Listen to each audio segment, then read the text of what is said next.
Good evening, friends. Ash here, WAT News. I hope everyone's well. I wanted to do this dig that I actually fell into about the Yale China Association, which used to be called Yale in China. And this association is very old. It goes all the way back, I believe, to 1901. It was founded. It seeks to develop educational programs in and about China and further understanding between Chinese and American people. This dig is going to be about opium, China, Yale China, Mao Zedong, and some other American figures, and Great Britain has to do with, right? Because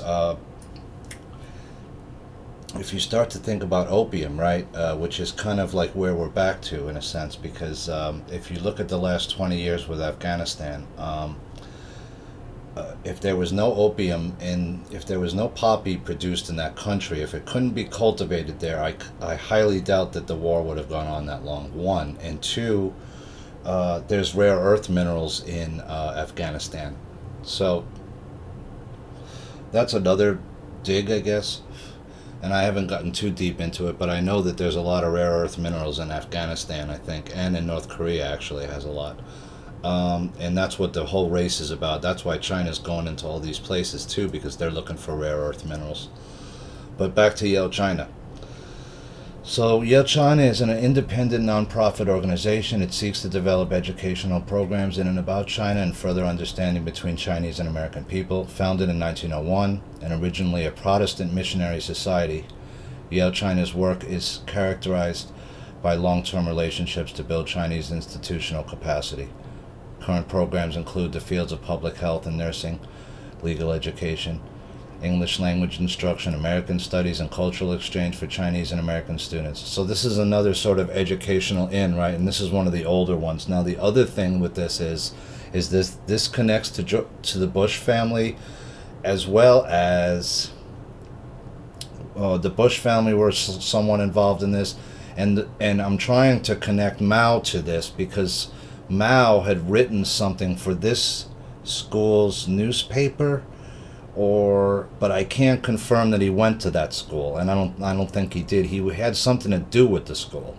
He's connected to it in some way that I'm going to try to figure out. But I thought that was interesting that Mao Zedong, who would later go on to lead China, was involved in some way or connected in some way, or maybe just was involved with some people in Yale in China. I'm trying to figure that part out. But that also connects to Rockefeller and other people. The Yale China Association was first incorporated as the Yale Foreign Missionary Society, and it was known informally as Yale in China as early as 1913. It was non-denominational from its beginnings, and by the 20s had ceased to be an overtly missionary enterprise. It was reincorporated in 1934 as a secular organization, the Yale in China Association, and in 1975 is the Yale China Association, a reflection of the religious fervor sweeping American college campuses at the end of the 19th century, which took form in the student volunteer movement. Yale China was founded in 1901 as the Yale Foreign Missionary Society by a group of Yale graduates and faculty members committed to establishing a Christian missionary presence overseas. The founders chose China as the focus of their work, in part to honor the memory of a Yale graduate from the class of 1892, Horace Tracy Pitkin, who had worked in China as a missionary and was killed in 1900 during the Boxer Uprising. The city of Changsha in Hunan province was chosen as the base of operations in China after consultation with other foreign missionaries. At the urging of the Home Office in New Haven, as well as other missionaries in China, the Yale mission early on assumed more of an educational than evangelical function.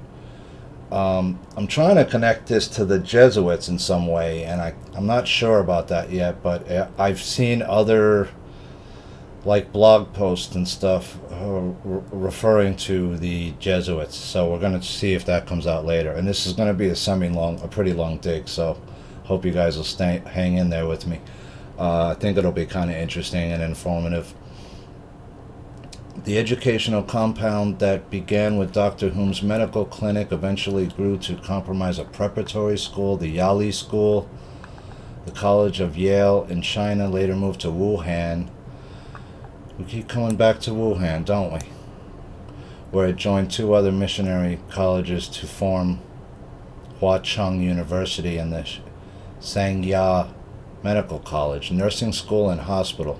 Over the years, and I'm sorry if I'm mispronouncing this, Sangya, a compound of Sang denoting Hunan and Ya, denoting Yale China, transliterated today as Zhenjia, developed a reputation for providing the most advanced training in Western medicine in all of central and southern China, more than at other foreign-affiliated institutions. An effort was made early on to bring as many Chinese faculty and administrators on board as possible. Okay, here we go. So between 1919 and 1920, future Chairman Mao Zedong had several encounters with the school.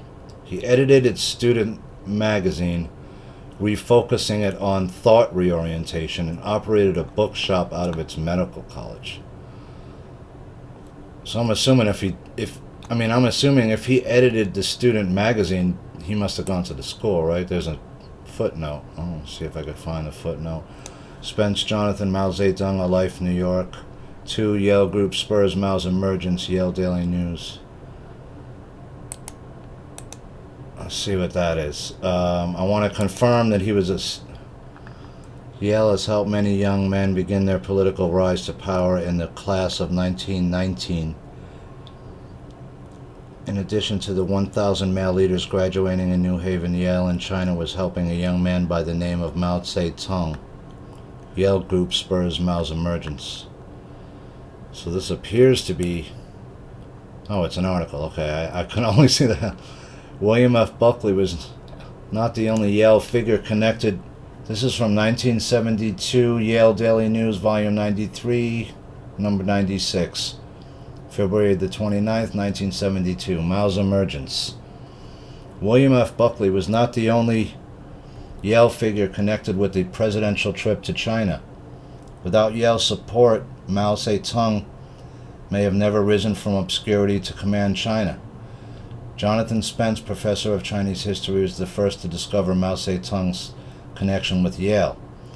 The professor noted, quote, in 1919, Mao, aged 26, was in Changsha.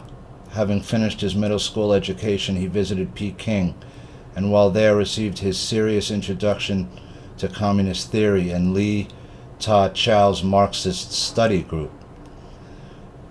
Quote, now, if he was to develop a reputation in socialist circles, he had to find a forum to propagate his views. Quote, at this crucial point, the Student Union of Yale in China invited Mao to take over the editorship of their journal, unquote. Mao accepted the position and changed the format of the student magazine. It would now deal with social criticism and current problems and focus on, quote, thought reorientation, unquote. Mao traveled to Peking and studied Marxist theory in Shanghai. He met Chen Tu-su, who later became the leader of the Chinese Communist Party. Mao was told to form an area branch of the Communist Party, but he had neither funds nor a meeting place. Once again, Yale stepped in, unquote. Recalled Spence, the Medical College of Yale in China agreed to rent him 3 rooms, which Mao named his culture bookshop. Business boomed, and Mao was able to ring up high sales on such Chinese titles as, quote, An Introduction to Marxist Capital, unquote, and, quote, A Study of the New Russia, unquote, and the Soviet System in China. Mao's reputation grew, and from this base he was able to organize 7 branch stores. Quote, continued the professor of Chinese history, the profits generated were used to finance the Socialist Youth Corps and the Communist Party. Professor Spence further noted that because of the success of the bookstore, Mao was chosen as one of the delegates to the first Congress of the Chinese Communist Party at Shanghai in 1921. From there, it was only a small step to becoming one of the founders of the communist movement in his country. Yale in China now supports the New Asia College, part of the Chinese University of Hong Kong. It is maintained on donations and it is actively helping to... Hang on, guys, there's a siren. Sorry about that. New York. Anyway, this is a great article. From there, it was only a small step to becoming one of the founders of the communist movement in this country. Yale in China now supports the New Asia College, part of the Chinese University of Hong Kong. It is maintained on donations and is actively hoping to interest the undergraduate community in its affairs. So that's pretty interesting. That's a big deal, right? Because that connects them to it. And, sorry, guys. Got a fire engine coming. So I'll include this article. It's from Yale. And this shows also that he was financed in a sense, right? The bookstores were financed, and then he had more bookstores. And so this guy was financed by somebody, right? And he was pushing in communism into China, it looks like, right? I mean, he had a whole bunch of bookstores. He was spreading, it looks like communism, right? I mean, if you see the titles, right? So I found this from, where is this? From Kauai Transparency Initiative. The title of the page is lipstickandwarcrimes.org. Mao was a Yale man. Rothschilds create People's Republic of China. Yale in China was run by OSS operative Reuben Holden. This is the part that raised up my eyebrows when I saw this and I was trying to backtrack it. Yale in China was run by OSS operative Reuben Holden, the husband of Bush's cousin, and also a member of Skull and Bones. The Maoists made China into the world's largest opium producer, and we're going to get into opium in a second. Yale in China was also closely associated with the New York-based Union Theological Seminary, which has been a center for U.S. subversion of Asia, according to Branton. They were literally wolves in sheep's clothing. Every prominent radical leader operating in Korea today was trained at Union Theological. Union Theological was dominated for 20 years by Henry Sloan Coffin, a U.S. intelligence executive from the Sloan and Coffin families. He was a Skull and Bones member, as were dozens of his relatives. Coffin, Skull, Bones, right? Got all these like death references here. We know Yale was where Skull and Bones was. We know George W. Bush Jr. and Sr. both Skull and Bones people, right? So, where was I? Sorry. Nor should it be forgotten that Averell Harriman, the former ambassador to Moscow who did so much to build up the Soviet Union, was a member of Skull and Bones. Harriman was also a business partner of Prescott Bush Sr., the father of Maoist enthusiast George Bush. According to geopolitical and economics researcher Dr. Anthony Sutton in his book, The Patriot Review, not only did the Skull and Bones help to build up the communist movement in China, but they gave financial aid to the Soviet Union communists as well. This power cult has for centuries been playing a two ends against the middle type of game, attempting to control America. The thesis and Russia, the antithesis, and other countries or movements, carefully pitting them against each other at the lower levels in order to keep the populations of the world in a state of confusion and despair, to the point that they will hopefully resign themselves into accepting the New World Order, quote-unquote synthesis, as the only alternative to solve the very problems which the New World Order initiators created in the first place. Yeah, that's the order out of chaos, right? But except you don't realize that the people creating the chaos are the same people that are saying, hey, we could fix it, right?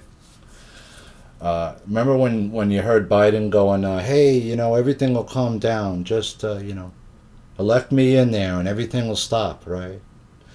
Well, yeah, it'll stop because you're the ones that are causing it, right? You're the ones sending out Antifa and these people, BLM into the street, whatever. So let me just, sorry I got sidetracked, guys. This is from, I guess, a book, maybe, that they had some quotes. The latter gentleman had been on the staff of the Yale University establishment in China in 1921 and 22. Yale and the Rockefellers were breeding a grotesque communist insurgency with British Empire ideology. Another Yale staffer there was Mao Zedong, later the communist dictator and mass murderer. While he was over in China, Papa Godfrey's cousin Isabel had been the bridesmaid at the wedding of George Bush's parents.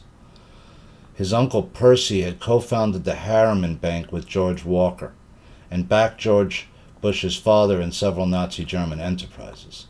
His grandfather had been the founding treasurer of the Standard Oil Company, and he had made the Harrimans and thus ultimately George Bush rich. Yulu Academy was founded in 976 AD, Song Dynasty, destroyed by war in 1127 and rebuilt in 1165, Southern Song Dynasty.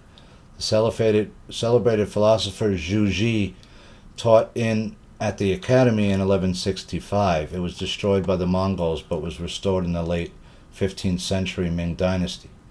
In 1903 it became Hunan High School. The modern-day Hunan University is a descendant of the academy.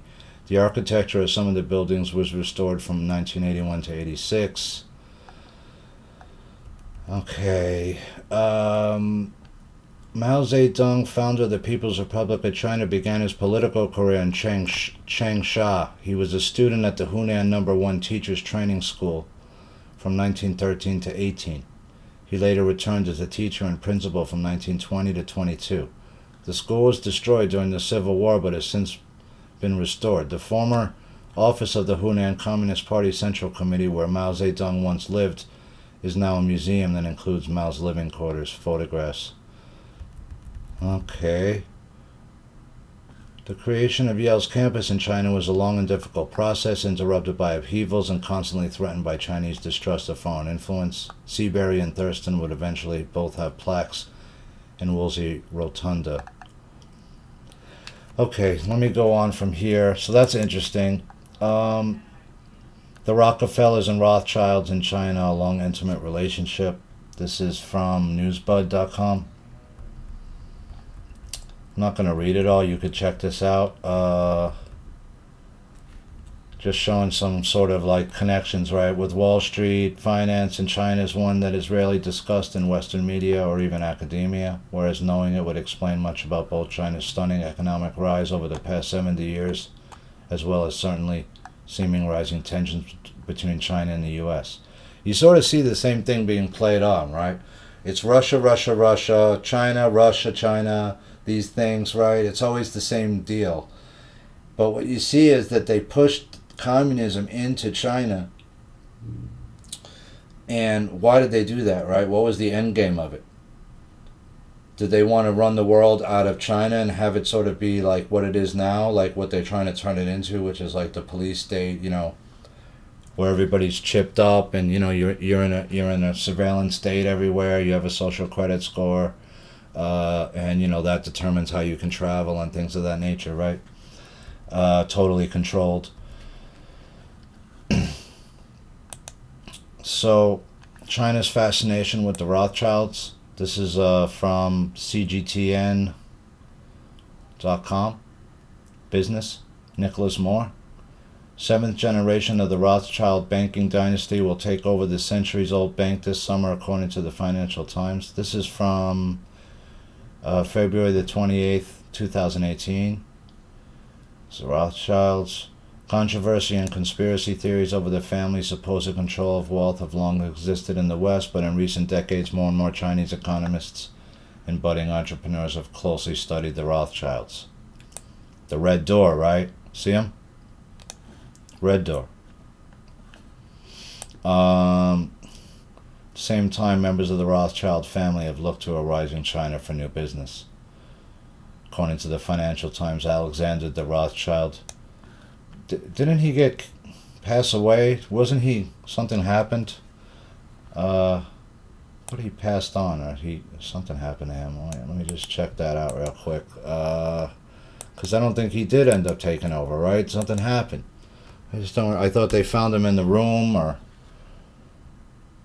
maybe I'm wrong. Still alive, I'm wrong. Okay, that was a different Rothschild. There was one of those guys. They found him somewhere in a hotel. Alexander de Rothschild's great-grandfather was Edward Rothschild. Alexander de Rothschild's great-grandmother was Germaine Rothschild.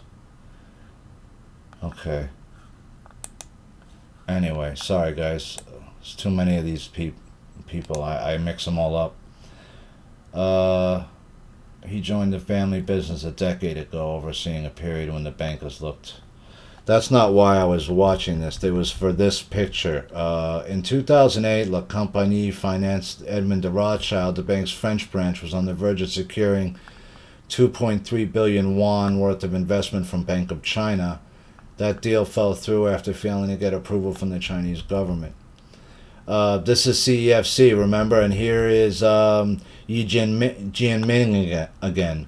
And I remember seeing Yi Jianming's name before in something. So relating to CEFC and Hunter Biden. So Hunter Biden was doing something with this particular company, and I believe that CEFC China Energy is bankrupt now.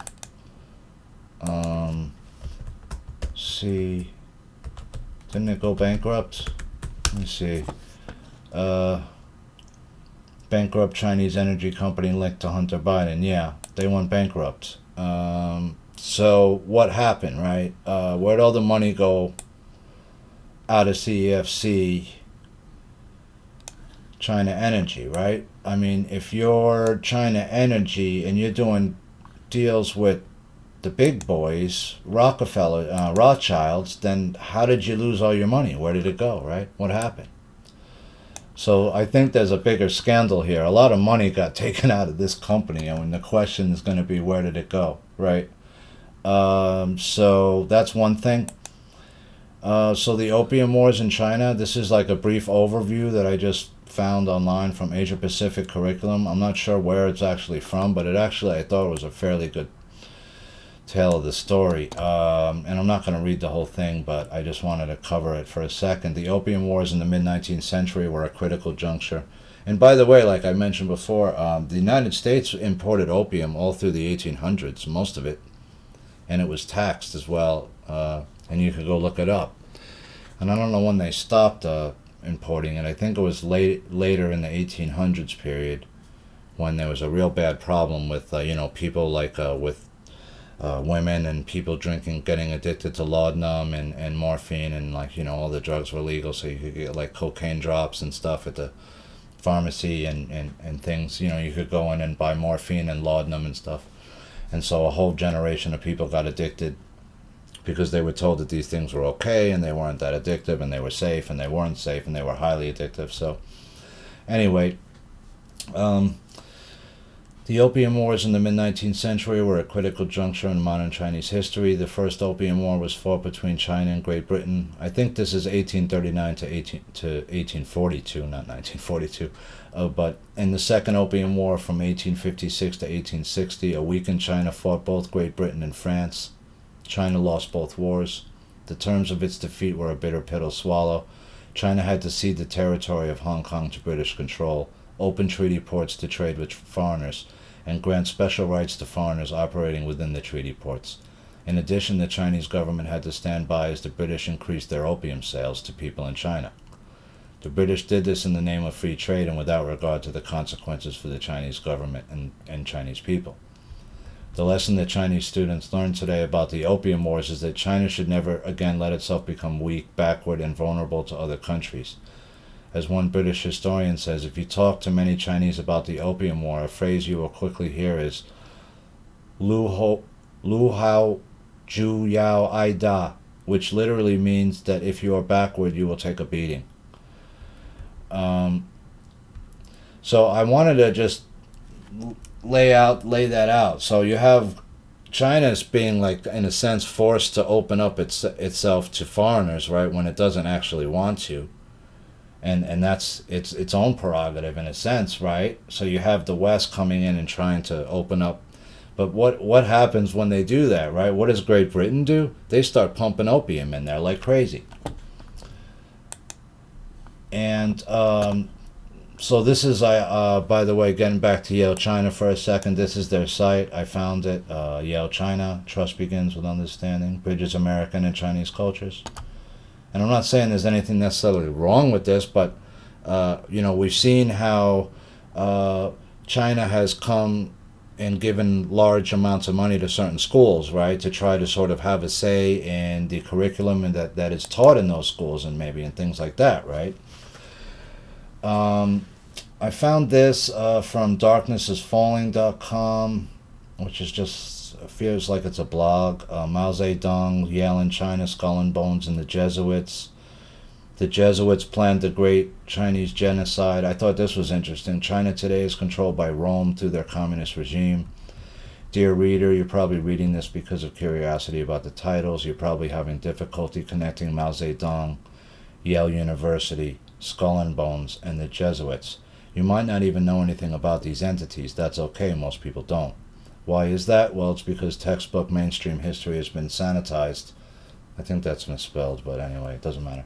And the pertinent facts removed by the writers, some of whom know the truth and can't or won't disclose it, and others who refuse to believe the facts. You see, history and science are controlled by the Jesuit MSM mainstream media, which they own through proxy or front companies. This is a documented fact and must be accepted in order to proceed with this article. I can accept that. So let's go on. If you don't accept that, you can tune out now, I guess. That's fine, but hopefully you'll stay with me because it's going to be more interesting as we get going. Failure to do this is a waste of your time. I haven't spent countless hours investigating this just to write fiction or play some kind of joke on readers. See, there's Skull and Bones, 322. This is a meeting invite from 1882, way back, right? This is my small way of warning people that what they have been told by authorities or experts is mostly trash. Those in control of this world, the Luciferian Jesuits, understand very well that to maintain control of people, it is essential to prevent them at all costs from learning the truth about their past. Simply, knowledge is power. So the Jesuits have rewritten world history and the history of science in the 20th century in order to shape the future as they want people to see it. Well, that's been true about all throughout history, right? Even before the Jesuits, there was people doing that. So I'm not saying they're not doing it. I'm sure they have, but that's been a tenet throughout history, right? There's always been people wanting to control certain particular privileged information or secret information or magical information, right? Or something that they know that you don't know that gives them power over you, right? Whether that's magic or information. So the Jesuits have rewritten world history and the history of science. I'm hoping someday we'll get see all the real stuff come out. The real history, the real original Bible books maybe, or whatever exists like that. Most people are too busy, lazy, or uncaring to check the facts and sound the alarm to others. Many others simply follow the mainstream narrative based on materialist principles, unquestioningly because it's easy. They do not understand the dangers in not knowing. Many of those that have tried to warn others were or are being silenced right now by the enemy of truth. These are the true unsung heroes. If you don't know anything about the Jesuits, please take a bit of time and go through the site pages here, get some background on this evil, covert, religio-political, military organization. Please read the Jesuit oath here so you get an understanding of the Jesuits' true mind and goal. The Satanic Jesuit Fourth Bloody Oath of Induction, taken from the original document found in the archives of the Library of Congress in Washington, D.C. Alright, I'll include it in the listings. I don't want to invoke anything like this out loud, alright guys? So we'll leave it there, just because I don't think there's power in words and I don't want to invoke that. So let me go back to this real quick. Okay, let's put a face to the evil I'm talking about. Below are the 4 Jesuit superior generals who planned and oversaw Mao's bloody communist reign of terror in China through the OSS, CIA, and Skull and Bones Society. Over 56 years from 1920 until his death in 1976, these 4 men alone are responsible for planning much of the war and bloodshed of the 20th century. And these are Franz Xavier Werns, September 8th, 1906 to August 20, 1914. Vladimir Ledachowski, February 11th, 1915, December 13th, 1942. Jean-Baptiste Janssens and Pedro Arrupe. I'm not sure who these people are. I have to go dig them. They look like they might be bishops or cardinals. Or why is Mao Zedong important? In simple terms, this man was selected, trained, and used by the Jesuits through their Skull and Bones and OSS, precursor to the CIA agents, to exterminate, eradicate whole strata of Chinese society, including culture, religion, and in particular Protestant Christians. In order to control the world, it was first necessary to totally subdue the most populous country in the world and transform it into a future sword to be used against the United States of America. Using Mao as a sword, the Jesuits destroyed all resistance of the people through a strategy of constant agitation. From a two-party conflict, civil war, and then intra-party conflict between the different factions of the Communist Party, grinding down the resolve of a nation of 56 people groups, then numbering some 700 million people and now numbering some 1.3 billion. Through long decades of suffering and deprivation, the Chinese people would come to long for peace and safety and capitulate to Mao's tyranny in order to obtain them. Here's Mao Zedong and Colonel David D. Barrett, U.S. Army. And you could see there's like some connection with this person, and he was a long time like an envoy, I guess, that was in China. I looked him up. Seems like he has a very long, distinguished career. What we are told about Mao is a mishmash of fact and fiction. In fact, one has to really dig to find the truth about who he was and how and why he was able to do the things he did. Most books written about Mao were orchestrated by the Jesuits using their bought journalists who presented a favorable picture to the West of this depraved and corrupt man. There are enough facts available outside of MSM sources now to get a fairly clear picture of what happened. I've attempted to summarize the salient facts here, along with URLs, so you, the reader, can get the truth without reading volumes. So, I'll let you go read this on your own if you want to keep going. It's a long post. But I'm trying to get this connection that the Yale China comes into China, right? Right around the turn of the 1900 period, and by 1920 something they have Mao in place, right? Like it seems like. Now the question is going to be, was it the Rockefellers and the Rothschilds, or the Rockefellers as a pawn of Rothschild that were pushing him in there, pushing the Communist Manifesto that he was selling, the finance the bookstore, etc., right? Starting to look like that to me. And then you have before that period, right, China also being weakened by the Opium Wars that went on, and the amount of opium just that was pushed into China over those years. There was probably at least one or two generations that got very, very, very heavily affected by it, right? Big, huge levels of drug addiction, opium addiction. And the same thing happened in America when opium was, allowed to be pushed into the United States and taxed, right? And you can go look it up. I'm not sure. I'll see if we could. United States taxed opium importation.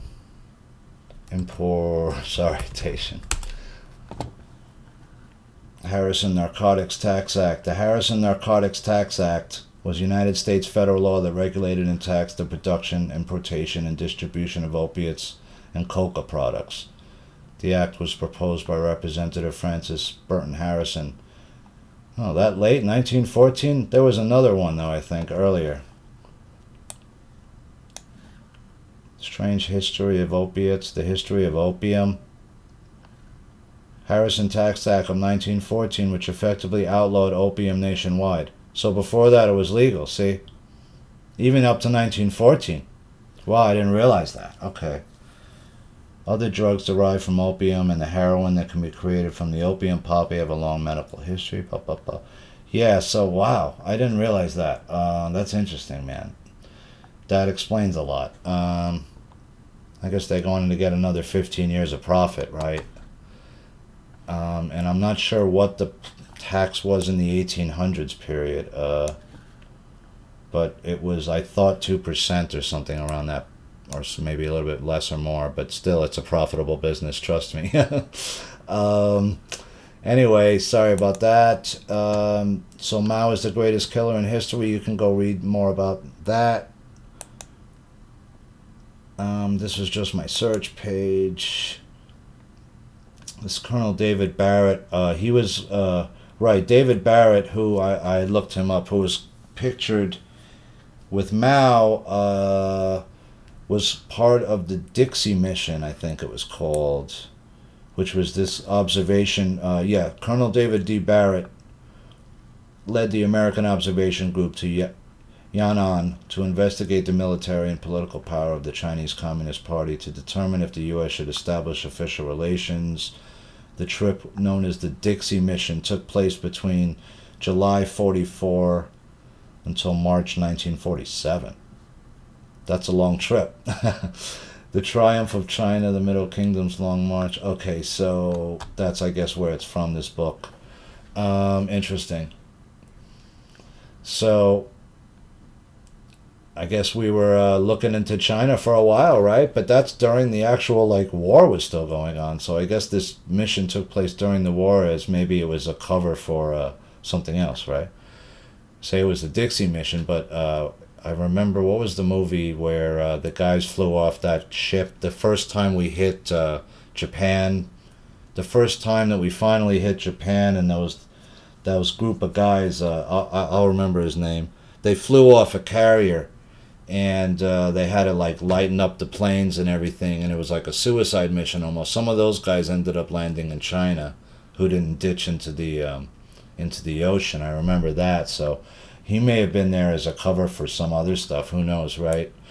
And I'll remember those guys' names in a second. It was one of those crazy they made it into a movie. It was the first time we actually had got to bomb China back after they had hit us after Pearl Harbor, So, Japan, I mean, sorry. So I was just trying to dig through different stuff to try to, look into Soros and China. We know that he's involved over there in a big way. He did this interview where, so the world economy, they had this big meeting, when was it, 2008? Right. G20 Summit on Financial Markets, World Economy, which was held in D.C. 2 months after the Lehman shock in 2008. So this was right after everything crashed. Yeah, I forgot to tell the rest of that story. I was trying to tell a story about the 2008 crash, right? So back in 2008, the market, everyone, if you don't remember, maybe you're younger, the market crashed out. Most people remember, right? Well, they popped the bubble, right? So anyway, I was flat broke back then, man. I had I think I was even out of work. I was roughing it, man, in a bad way. Not a dime really to do anything investing. But I was home one day during that whole thing, right, when it was going down, and I'm watching the CNBC ticker go by, and I see Citibank stock at $1 and something, a share, So I'm almost doing a double take, scratching my eyes. What? So I go in my computer and I look up Citibank, and it's Citibank's gone all the way down to it's almost going to be a penny stock. So I start calling all my friends up saying, hey man, if you do you have a stock account? Because if you do, just buy 2,000 shares of Citibank and just forget about it, because Citibank's not going to go out of business. I know it. And they said, oh no man, I'm not buying any. Everybody was freaking out, right? So anyway, Citibank went up huge after the years after that. I wish I had a couple $1,000, but that's how bad you can see things get. You see Citibank go to $1, $2 a share, under $2 a share. Almost a year later, FT conducted an interview with George Soros in which he subtly laid out the banksters' post-crisis plan for ushering in the NWO. When a reader first passed me a link to the interview, though, I couldn't believe my eyes. I thought it might be faked, so I did some checking on its authenticity and found out it was actually real. Here was George Soros, who is unquestionably a Western elitist, even in the eyes of the most ardent Kool-Aid drinker, speaking of using China to bring in the New World Order. But it just goes to show that the banksters have never really hidden what they're doing. They just reveal it in dry interviews and insufferably bland policy papers while the public is distracted by an emotionally charged, easily understood good guy versus bad guy fairy tale. According to this fairy tale, which is offered by both the MSM media and the overwhelming majority of alternative media, the U.S. is in conflict with Russia, and a determined band of freedom-fighting nations, the BRICS, are on a quest to free themselves from the evils of Western imperialism once and for all. Well, isn't that precious? It's also a load of childish bullshit. So, there was the video. I got the video somewhere. Here it is. So let's just play this brief. It's not long. We just want to hear what he says. And let me get the volume up. Okay. China next month. No, I think this would be the time, because you really need to bring China into the creation of a new world order, financial world order. They are kind of reluctant members of the IMF. They play along, but they don't make much of a contribution because it's not their institution. Their share is not commensurate. Their voting rights are not. Okay, there's another part to it, but I just wanted you to hear it out of his mouth that he said, the New World Order, and then he sort of says, well, financial order. Yeah, that's all we meant. So that's that. 5 elite families who made their fortunes in the opium trade from alternet.org. I wanted to cover this because it's very important for the history to understand, you got to go back, right, to understand what's sort of going on now, right? There's a lot of money in the dope business, and there always has been. Prohibit something people want, sometimes very desperately. And by the way, I'm going to do a whole prohibition thing because I used to work at a sort of small museum that covered that and covered other stuff, so I have a little background in prohibition. Like, for instance, did you know that the government used to poison certain alcohols during prohibition because people were using them to make, hooch and other like bathtub gins? And so people actually were poisoned by our government here because they weren't aware that these industrial alcohols are being poisoned. So crazy stuff happens, when you start making something forbidden. People made vast fortunes here during the 20s, with the prohibition stuff, mostly organized crime. But now when you realize that organized crime is connected back to other powerful people that the Jesuits actually created, the original mafia, right? So, and then that spread over to the United States, different families, different groups, different ethnic groups as well, of all different colors and creeds, and that's what's insane about the United States. If you really study the gang history, organized crime, and gang history of the United States, it's a vast network of different groups and people and ethnicities, and then when you really study like the city that way, you realize that the gangs really started not for the reason of criminality. It's that they were just trying to survive in a hostile place, right, where certain groups are preying on other groups, and so to defend yourself from that group, you had to make your own gang.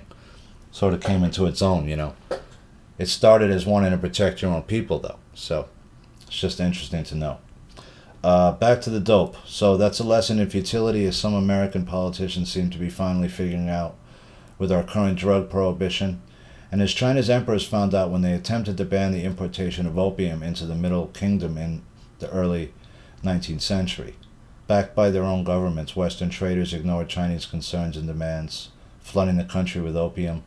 When necessary, they enlisted their governments to back them up with military force, humiliating and humbling the empire and getting rich in the process. Most of these traders were British, but a significant number were American, and the profits they made were the cornerstone of some of the 19th century America's greatest fortunes. Right now, other merchants are making fortunes in the same business. If they get caught, they lose everything, but if they don't, there's nothing like time and money to wash the dirt off their fortunes. Here are 5 prominent American families that got rich in the Chinese opium trade. The Astor family.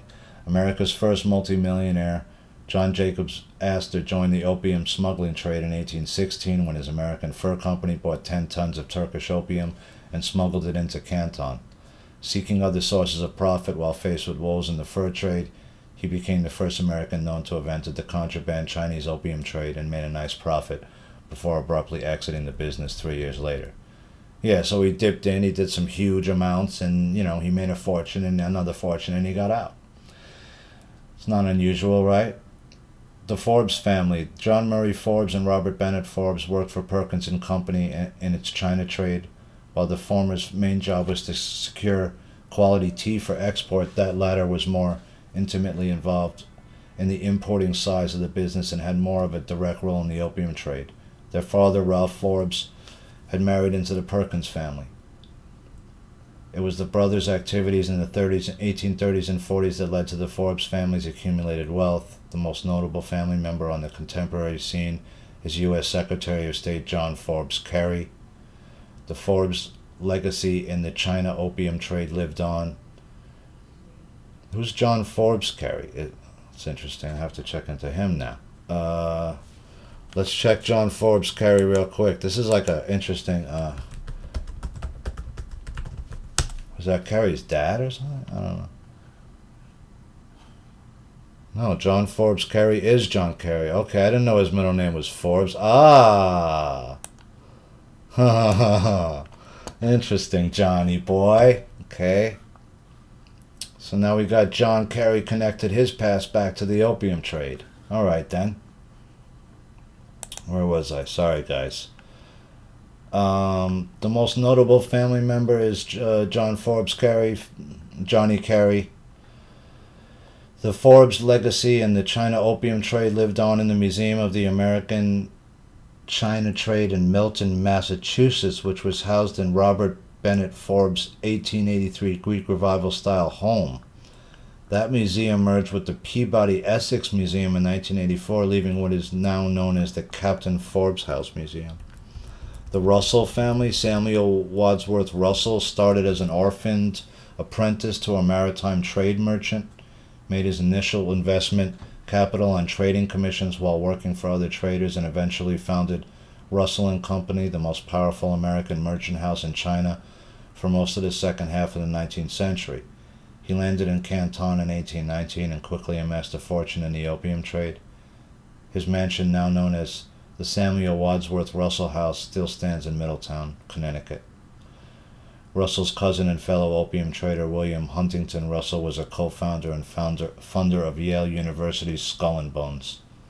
So there you go. Skull and Bones funded with opium cash. The Delano family. Warren Delano Jr. Here's the one that I thought was real interesting. Warren Delano Jr., the grandfather of Franklin Delano Roosevelt, was chief of operations for Russell and Company, another Boston trading firm which did big business in the China opium trade in Canton. He first went to China at age 24 and spent a decade dealing dope on the Pearl River before returning to New York as a newly wealthy and very eligible bachelor. He admitted in letters home that opium had an unhappy effect on its users, but argued that its sale was fair, honorable, and legitimate, akin to importing wine and spirits to America. Delano lost his fortune in the Great Panic of 1857, but returned to China and rebuilt it, in part by supplying the U.S. military with opium to treat Union soldiers in the Civil War. Wow, I didn't know that. The Delanos don't like to talk about the opium connection much, as FDR biographer Jeffrey C. Ward noted, quote, "In a family fond of retelling and embellishing even the mildest sort of ancestral adventures, no stories seem to have been handed down concerning Warren Delano's genuinely adventurous career in the opium business." 5. The Perkins family. Thomas Handasid Perkins, a wealthy merchant and Boston Brahmin par excellence, made his bones as a young man trading slaves in Haiti, then peddled furs to China from the American Northwest before amassing a huge fortune smuggling Turkish opium into China. Although he got rich off the trade, he avoided mentioning it, and his official biography written by his son-in-law never mentions the word opium. Perkins assuaged himself through philanthropy supporting the Boston. Okay. Anyway, so there you go. I bet you didn't know that FDR's grandfather was an opium dealer.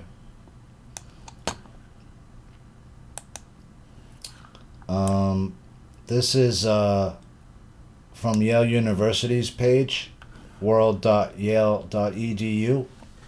Yale and the World, Yale and China, a centuries-old partnership from, it looks like July 31st, 2018. Yale enjoys the distinction of having the deepest relationship with China of any university in the United States, with collaborations begun in 1835 to the present. Since its founding in 1701, Yale has grown dramatically from a small school designed to educate students for public employment, both in church and civil state, to the world-class university it is today. So Yale's had a relationship with China that began in 1835 with the work of a remarkable man, Peter Parker. That made me chuckle because I just actually blurted out Spider-Man, when I saw that. A Yale graduate, doctor, and ordained minister, Parker was responsible for a series of firsts in China after becoming the first Protestant medical missionary to travel to China in 1835. Parker opened China's first Western-style hospital, the ophthalmic hospital, became the first doctor to introduce modern anesthesia to China, and even negotiated the first treaty between the United States and China, the Treaty of Wenjia, which I looked up. The Treaty of Wenjia, also Treaty of Wenjia, Treaty of Peace, Amity, and Commerce with Tariff of Duties, was a diplomatic agreement between the Qing Dynasty of China and the United States, signed on July 3rd, 1844 in the Kunyam Temple. Its official title name is the Treaty of Peace, Amity, and Commerce between the United States of America and the Chinese Empire. Following passage by U.S. Congress, it was ratified by President John Tyler on January 17, 1845. It formally remains in effect until the 1943 Sino-American Treaty for the relinquishment of extraterritorial rights in China. So we had extraterritorial rights in China, it sounded like, if that's true. Somebody did. Trying to show a picture here of how certain forces were moving into China for a long time, right? And exploiting it for different purposes, whether it's financial or other, and taking resources out of it. And then they inserted at the end of that process, when the people were beaten down by like a generation or two or three of the opium being in the country, right? They then inserted, in a sense, the communism in there, right? So that's an interesting thing that I think, that's at least how I'm seeing it when I look back at the sort of longer history of it, right? And of course, you could say Britain did a lot of damage to a lot of other countries too, right? It wasn't just there. But I just wanted to bring up the opium because it's like we keep getting back to opium, right, with Afghanistan now, and the whole Afghanistan war that went on for the last 20 years, basically, we're just getting out of now. So you could check out the rest of this. Yale's connections to China grew rapidly over the 19th to 20th century. In 1854, Young Wing graduated from Yale College and became the first person from China to earn a degree from an American college or university. He later gifted a substantial portion of his personal library to Yale to form the basis of the Yale East Asia Library's Chinese collection, which has grown to over 520,000 volumes. Wow. And that's pretty impressive, and is considered one of the major collections in the United States. Not long after, in 1878, Yale appointed its first professor of Chinese language and literature, Samuel Wells Williams, with disappointment. Williams, a noted missionary and diplomat who had spent many years of his life in China, became the first professor of Chinese language and literature at any American university. So it's just some more history, some different people. In 1901, Yale China Association, originally known as the Yale Foreign Missionary Society, was founded. Okay, so we caught up to where we were, and it still exists today. So and I'm not saying there's anything necessarily nefarious about it. I'm just saying that this is one of the oldest connections to China that we have, and we know that Skull and Bones is also from Yale. We know, and so after the treaty, I found this thing from before. I think I covered Mao was a Yale man. Rothschilds create People's Republic of China. Lenin was funded in Switzerland, and Mao was groomed at Yale China. Mao was a Yale man, a Yali with Skull and Bones. By about the year 2000, Communist China will be a superpower built by American technology and skill. Anthony Sutton, American Secret Establishment, published 1984. So again, talking about Mao, right? Talking about, Mao and, was Mao pushed in and put in place, right? It's starting to look like that, and there's a lot of people that have done research on it before that have said the same. We're now starting to get all these connections, right? They needed China to be the sword that was going to destroy America. That's why they were moving all our manufacturing over there, stuff like that. So we saw House of Cards, Chinese company, undercut deal with CEFC, China Energy, and there's Yi Jianming again, right? So this person is connected to, like everybody, the Rothschilds. He's connected to the Bidens in some way, right? There was something else I wanted to cover in this. I think that's about it, guys. So, there you go. You got opium. You have different families that pumped opium into China for many years ago, and they want to. Some of these families want to cover up their history, but it's still out there, guys. Their history is still there if you look it up. So I hope this was an informative dig. I hope that it makes some connections between Mao, the Yale China, this Yale China Institute or Yale China, and maybe some people can want to dig it more and they'll find it interesting. So with that, guys, I hope you have a great night. This is Ash, WAT News, signing off for now.